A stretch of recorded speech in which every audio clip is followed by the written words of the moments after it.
Po ma'am, Rayleigh Caden Base 3. Ma'am, ito na po ma'am yung order niyo pong sewing machine po ma'am. Ito po ma'am yung pa-freebies natin ma'am. Basahin niyo po ito ma'am kasi dito niyo po ako makukontak ma'am sa message sa ating papel. At ito na po yung mga pa-freebies natin ma'am.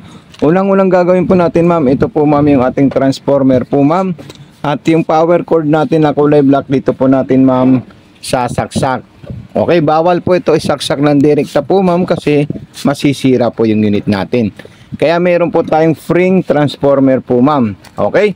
So ayan po siya ma'am yung unit natin. May power na po siya ma'am. Ito po yung speed control, naka-low, naka-off at naka-high.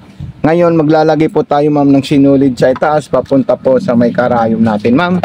Okay? So panoorin nyo po ito ma'am kasi makakatulong po ito sa inyo ma'am. Tatanggalin ko muna ma'am yung mga sinulid natin na nanggaling dito sa itaas papunta po sa needle at sa bobbing. Okay? Okay, so nanguna po ma'am, ito po ma'am yung sinulid natin ma'am, ayan. Ayan po siya ma'am. Tapos, isusunod natin dyan ma'am, ilalagay natin dito. Step 1 po yan ma'am. Then, step 2. Kailangan po maipit dito at yung pressure foot natin nakataas. Bakit po ma'am? Para po hindi po magbuhol at magtuwalya yung sinulid natin. Need po talaga maipit po dyan ma'am yung sinulid natin ma'am. Ayan. Tapos, yung hook, ayun po yung hook natin ma'am. Ayan. So ito, isasabit ko lang po siya dito ma'am. Ganyan lang po siya. Tapos isasabit natin dito kasi may arrow naman po siya dito. At dire-diretso na po dito. Tsaka dito. Tapos ipapasok natin sa butas ng karayom papunta po sa likod. Yung tamang pagpasok ng sinulid sa butas ng karayom. Straight line, dire-diretso po doon sa likod ng unit natin. Ma'am, ito na po siya ma'am. Naipasok ko na po sa butas ng karayom papunta po sa likod.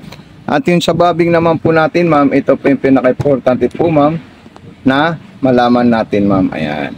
Okay. So, slide lang natin ito ma'am. Ayan. Tapos, igaganito lang natin siya. Okay. Tatanggalin ko lang. Ayan. Tapos, itataas ko to. Ayan. So, ito po ilalagay po natin ito ma'am. Ayan. Tapos may maliit po na hiwa po doon sa bandang kaliwa. Ayan, sasabit natin yung sinulid natin. Ito po yung kaliwang kamay ko. Ayan. Ni-slide ko po siya papunta doon. Pwede na natin yan isarado. Hindi naman isagad. Ito po yung indicator niya. Sumunod po dyan, ito, iipitin natin itong sinulid na nanggaling sa karayom. Ayan, ganyan lang po siya ma'am. Then, ikutin natin ma'am yung hand wheel. Ito po, para ma-pick up niya po yung sinulid sa loob. Ayan, ganyan lang po siya. At ilalabas po niya mismo. Ayan. Pag nakita nyo po nagsama po sila, pag inopen nyo nagsama sila, so hilain nyo na po siya at idagdagan nyo po yan. So ganyan lang po siya ma'am. Tapos ipasok nyo po yan sa likod at isarado nyo. So ito na po siya ma'am. Sasampulan natin yung tela natin para makita natin yung mga tahi ng ating unit.